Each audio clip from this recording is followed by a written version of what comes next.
Hi, I'm Scott Humphrey, CEO of the World Floor Covering Association, and this is Leadership Live. This week on Leadership by the Letter, we are on the letter K, and the word is the word kick. Now, I know what you probably think of when you hear that word, maybe soccer or football, where you kick something with your foot. In fact, that definition simply says to strike or propel forcefully with the foot. That's not really the definition I'm after when we think about kick as it relates to leadership. Instead, I want you to think about this one, a sudden, forceful jolt. Yes, that's also a definition of kick. Now let me go back to the sports analogy of soccer and football, but soccer specifically because the only way to reach the goal, to score a goal in soccer, is at some point the ball must be kicked with the foot. That's right, you can head the ball in, but even then the ball had to be kicked by the foot and then you head it in. There are different types of kicks in soccer. Many people don't realize that if you're just an average fan, but as somebody who played it all through high school and a little bit in college, let me mention some of those kicks for you. You have a corner kick, you have a penalty kick, you have a power kick, you have a finesse kick, you have a goal kick. All of those kicks are important, but why so many different types of kicks? Because the kick is determined by the goal that you are seeking to accomplish. All of us as leaders have goals, right? And I would tell you that much like a kick is necessary in soccer for a goal to be scored, for you to reach your potential, there will have to be some kicks involved.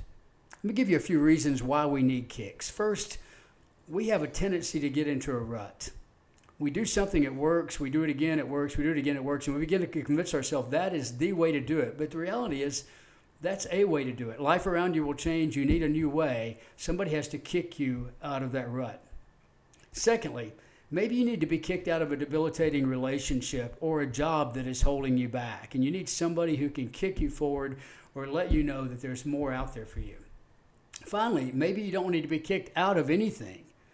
Maybe you need to give someone permission to kick you towards something, toward a goal. Maybe somebody sees in you what you don't yet see in yourself. I had many of these people in my life, and the reason I'm here in this position today is because people saw potential in me that I did not yet see. So when we think about kicking in that way, suddenly it's a positive thing. So how do we get kicked? Well, let me give you a few ways. The first and most powerful way is to give people the ability to hold you accountable.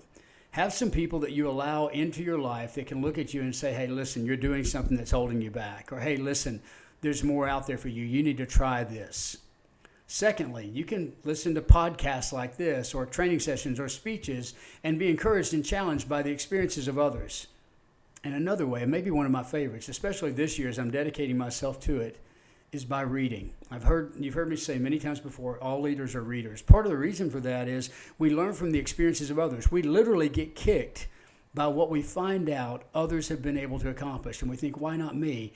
And we kind of do an internal kick because of something we've read. In fact, reading can be so powerful, it can be life-changing. Alfred Nobel, the founder of the Nobel Prize, awoke in 1867 to read his own obituary in the paper. It was a mistake, but this is what the obituary said.